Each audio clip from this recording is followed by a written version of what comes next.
thank you so much for taking time. And I'm going to start off with the question that I've asked everyone is, we're going to go back to your law beginnings and what made you decide to become an attorney and describe your law school experience. Well, I think that the answer to that question is pretty straightforward. My father was an attorney.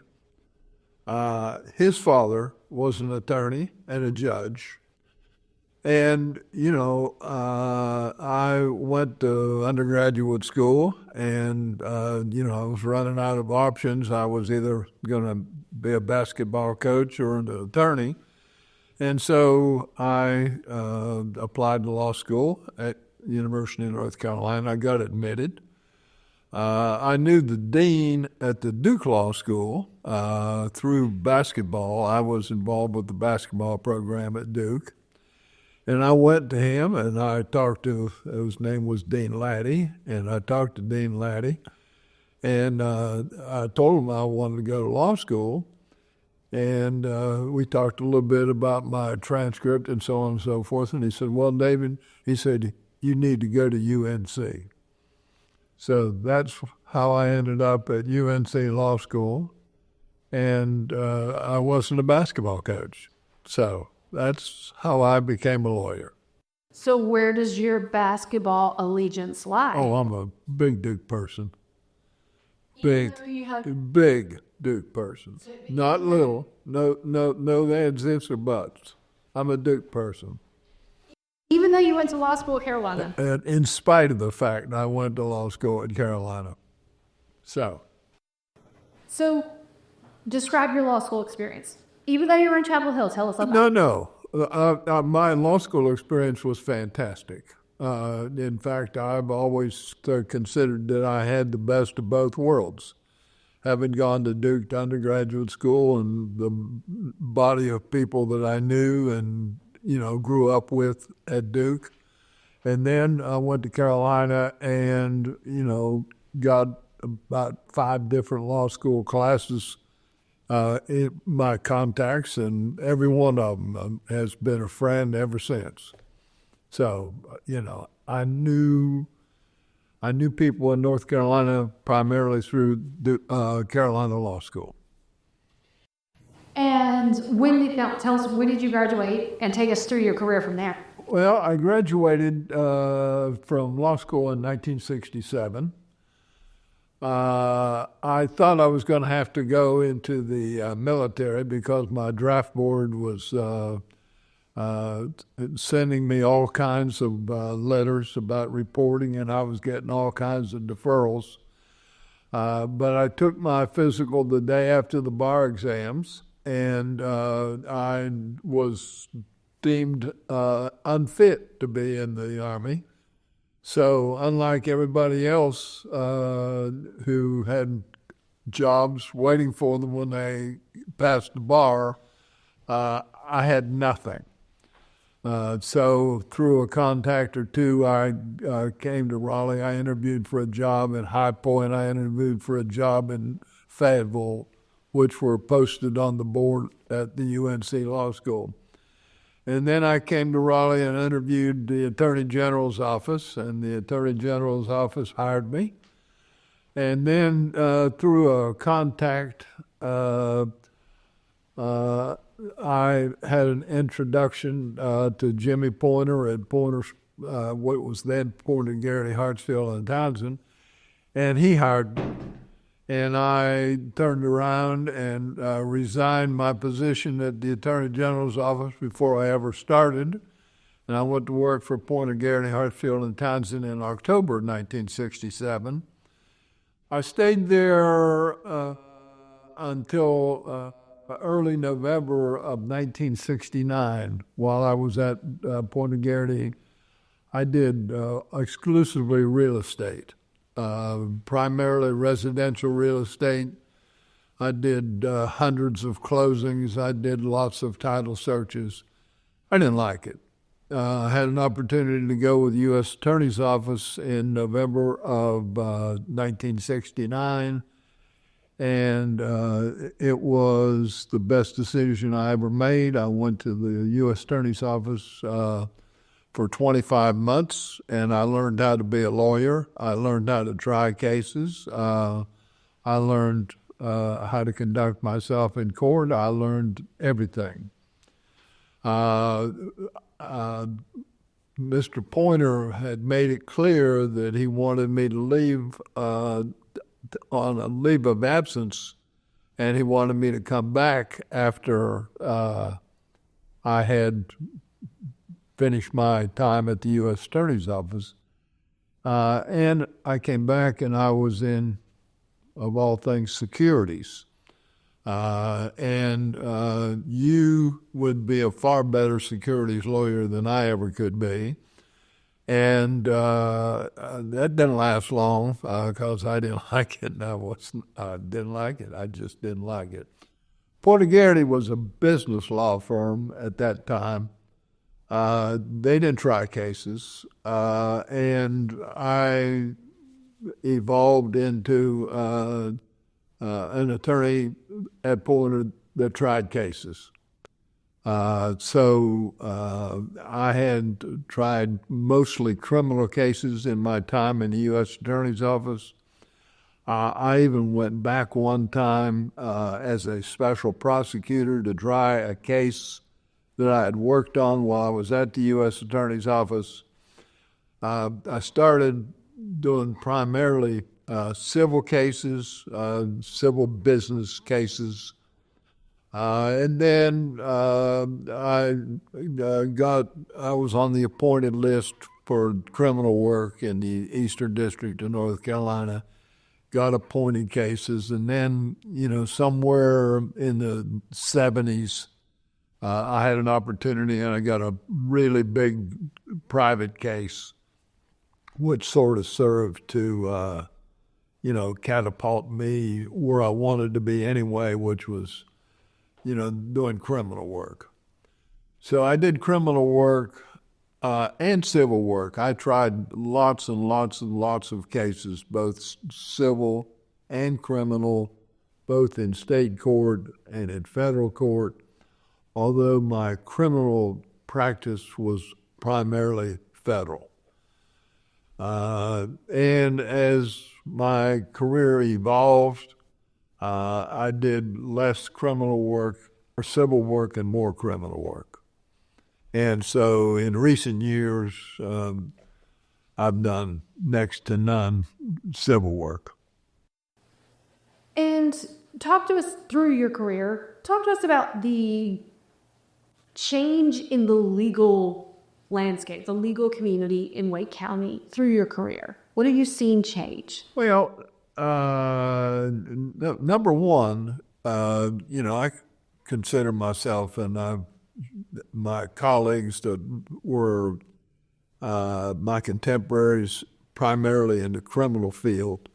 We talk about this all the time. We were there in the golden years. We were there when we tried cases. We didn't have any alternative dispute resolution then, which meant we didn't have any mediation. On the civil side, if we didn't go to trial, we picked up the telephone and we called opposing counsel and we settled the case. And I sort of always think that that's been a better way than everybody now not even attempting to settle cases until they can do the mediation. To me, I'm not a big fan of mediation. I understand why we went to alternative dispute resolution, because there was no need to try as many cases as were getting tried. I'd moved cases along, I'd moved the docket along. On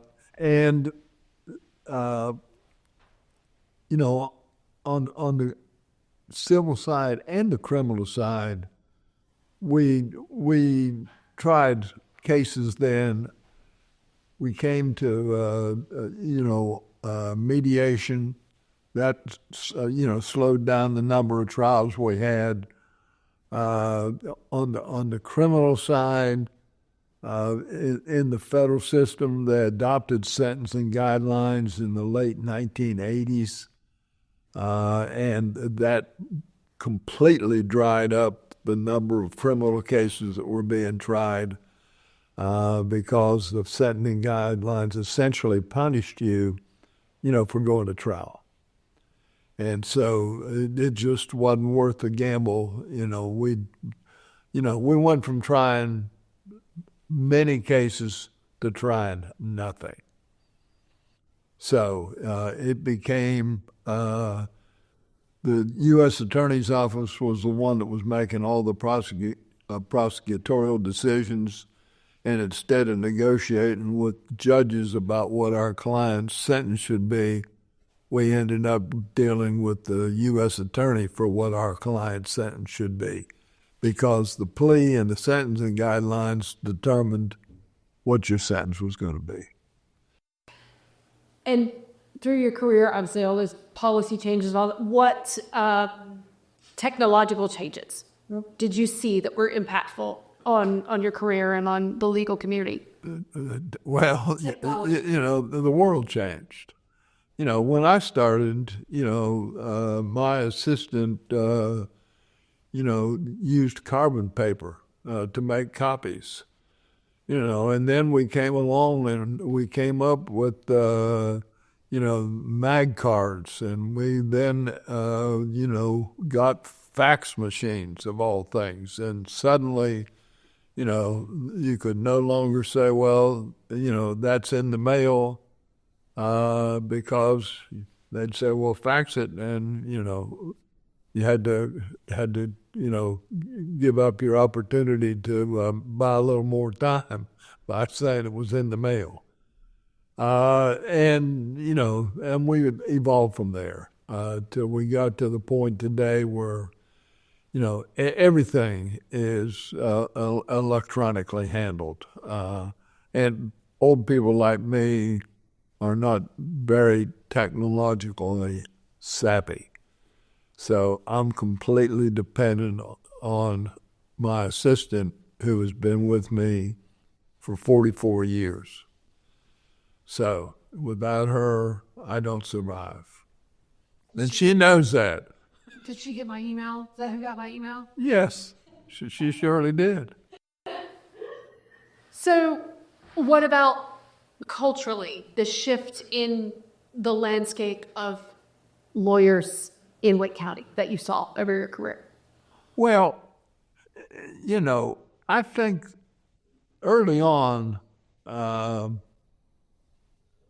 we knew everybody. I mean, and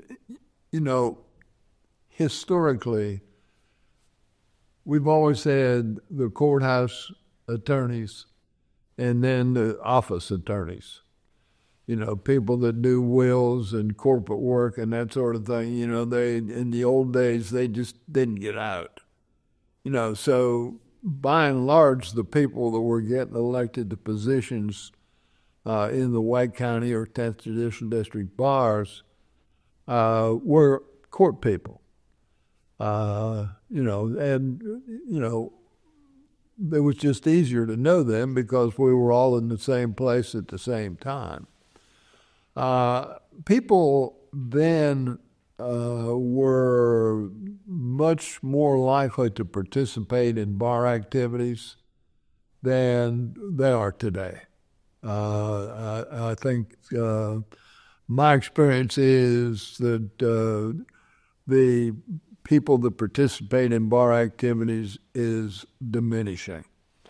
If my law firm is any example, I bet you we probably have 60 lawyers at Pointers Pro right now, and maybe 5 have ever done any Wake County bar activity. They just don't do it. They don't participate. And it's all, work from home. It's the culture. It's changed dramatically. And a lot of it's generational. Each generation, reacts differently to different situations. So there isn't any book on how you're supposed to work. Back when I was there, we worked 7 days a week, and we worked, 15, 16 hours a day. Now most people I've seen, are gone by 5 o'clock, and you go up there on the weekend and you don't see anybody. So all of that has changed, and some of that, probably even more than I'm willing to say, is because of the technological advances. It's just easier, more efficient today than it was when I came through. So you've seen those changes and that technological impact. I want to ask you about that and those intergenerational relationships you have as lawyers. So, for example, you as a mentor, what do you do? What advice do you give to these younger lawyers, be them at your firm or wherever? What do you tell them as a mentor? Well, we call these people that work with me litigation people. Most of them have never tried a case in their life. So they're litigation people to the extent that they do some depositions and that sort of thing. I think that, the civil bar has become increasingly hostile toward one another. As many cases as I tried, I don't believe that there was ever a case that I tried that I wasn't friends with the person on the other side from that day forward. Perhaps most of the time from before that. But today, I think that these people, number one, I don't think they trust each other like we did. If we wanted an extension or if we needed more time, we'd call the opposing counsel and they'd say, yeah, take whatever you need, Today, you got to write everything down and it's got to be filed and it's got to be a court order and it's more complicated.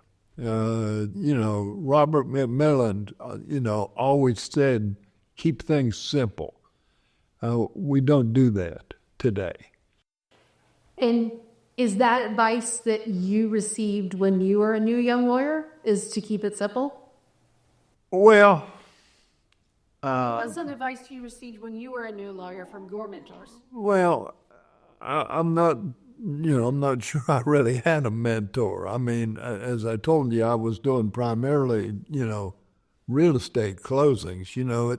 Frankly, what I was doing, paralegals do today. It's just, somebody told me how to close a loan, and I closed the loan. Mostly my mentor was our, real estate litigation, who would now be a paralegal. Of course, at that time it was secretary because everybody was a secretary. But I didn't have any mentor at Point and Garrity. When I went to the U.S. Attorney's Office, I had an older attorney there, who, frankly taught me how to try a case, we were always, we were always cordial to the other side. That's just what we did, and that's what was expected. The judges expected us to do that, and we never had any disagreements. And that mentality that you had, even though it was a different time, and those things that you learned at the U.S. Attorney's Office, would that be advice that you would give attorneys now? Oh, absolutely. They don't listen to me, but I give them that advice. Yes, keep it simple. Don't get. I had a situation recently where an attorney who I have been friends with for years and years and years, agreed to give us some additional time on a case. And, he sent me an email and I sent him an email. We confirmed that we had an additional time. Well, my young lawyers, they said, "Oh no, we've got to get a court order for this," and I said, "Well, do whatever you need to do." But it was, in my opinion, it was just a bunch of unnecessary work that didn't need to be done. You know, there was nothing that was going to happen. I mean, he wasn't going to get a default against us. But anyway, that's just a recent example. Tell us about an ethical dilemma you faced as an attorney in your career. Well, one of the most dramatic ones I ever faced, I had a client who owned a grocery store, and it burned. And the U.S. Attorney's Office considered it, that they were going to investigate it for arson. And, my client, I was adamant that he didn't do anything. And I knew from my work in the U.S. Attorney's Office, I knew the polygraph examiner, and I took him down to Charlotte where the polygraph examiner was. And during a polygraph, you can't be with your client. It's one-on-one, the examiner and the, potential defendant. And it wasn't long before the polygraph examiner came out, and he and I were friends for a long time. He said, your client has something that they want to tell you, or he wants to tell you. And of course, he comes out and tells me that he threw gas on the wall and gasoline on the wall and, set the fire. Well, I said, well, we got to plead guilty. We don't have any option. And he said, well, I'm not pleading guilty. And I said, well, I can't represent you.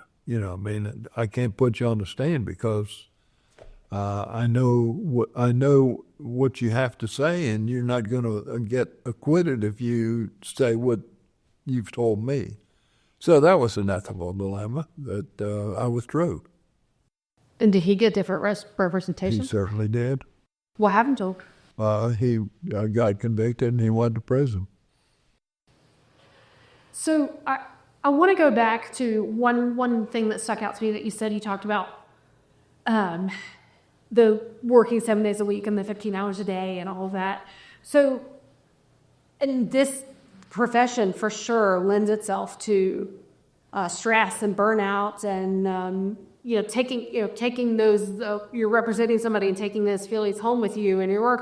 How did you in your career work through that and come to a place of work-life balance or handle it differently?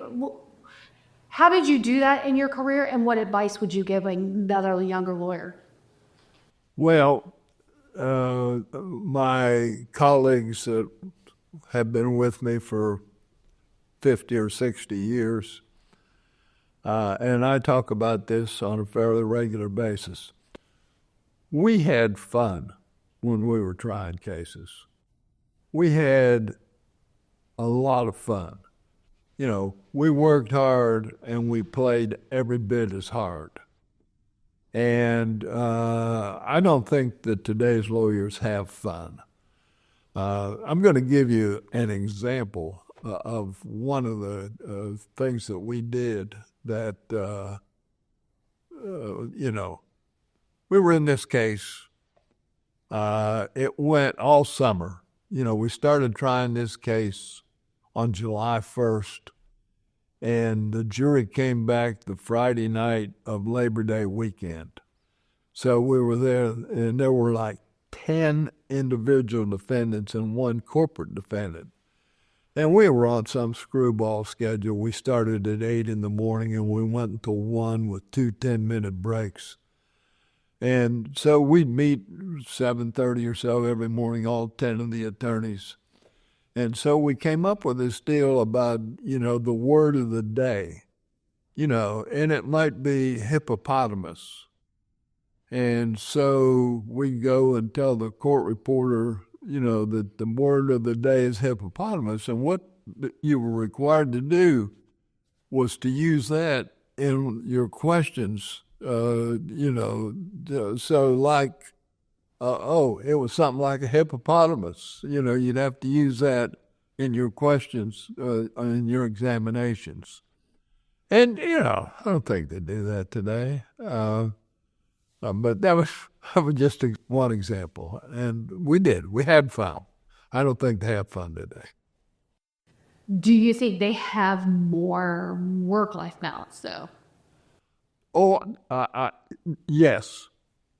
Unequivocally, yes. And is that something that has that been a cultural shift, you think, in your time as an attorney? Well, I think, I mentioned earlier, I see these people, they're gone at 5 o'clock. They're gone because they pick up kids or they, one reason or another, if we had something, I might go home and eat dinner, but then I'd go back to work, and my dad did that. My dad lived on the second floor. His office was on the first floor, so he didn't have far to go. But he went back to work every night. And I think that's the best illustration I can give you, is that they're just gone at 5. So tell us about your life outside the law. Like when you weren't practicing law, what were you doing? Well, for a number of years, I coached soccer for 10 seasons, 10 years, 2 seasons a year. So that was 20 years, 10 times 2. I was also the president of the soccer league. We built the soccer center during my tenure as president. And I coached T-ball. I was a big basketball fan. That's, primarily what I did. But,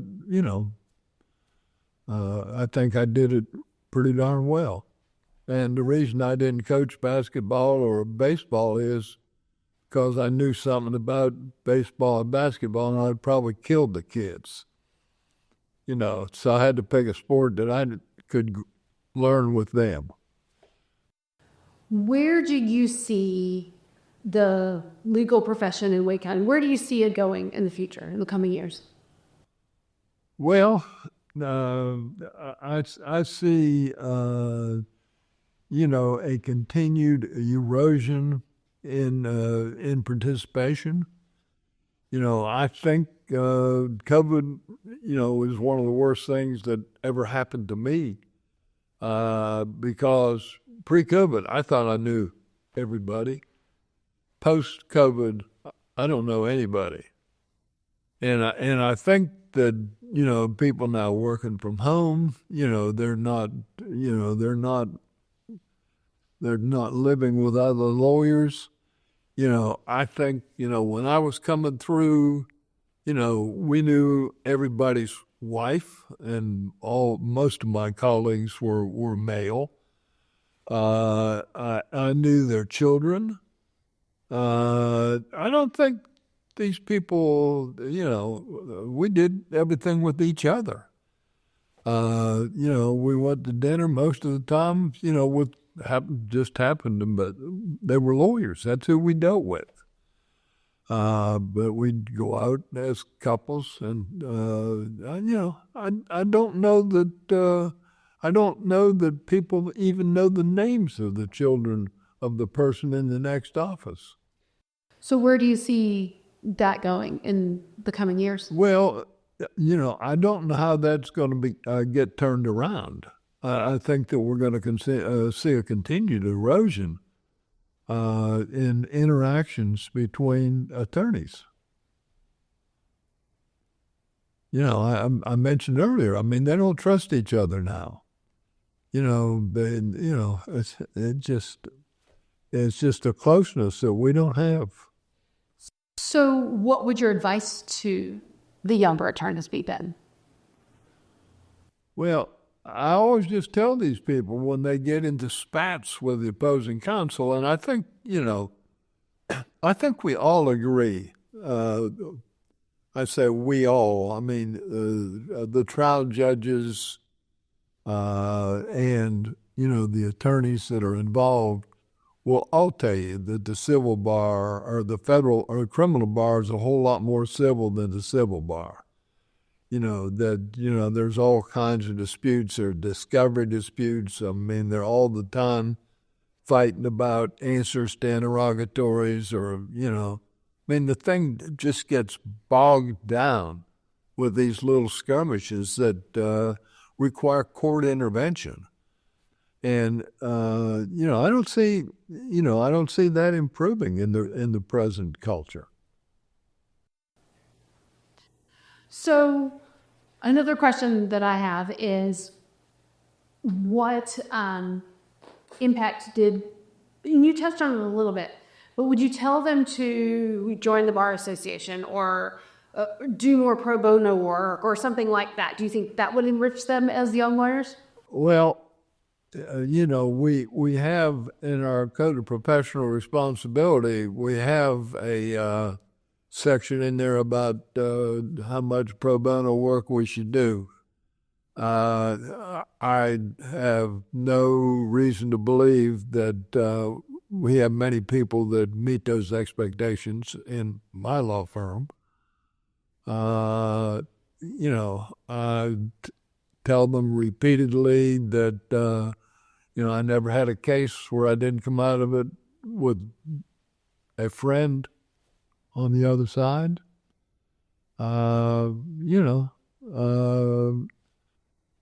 Colin Willoughby, who was our DA for many years, and I'm sure you've interviewed him. He's one of my best friends. We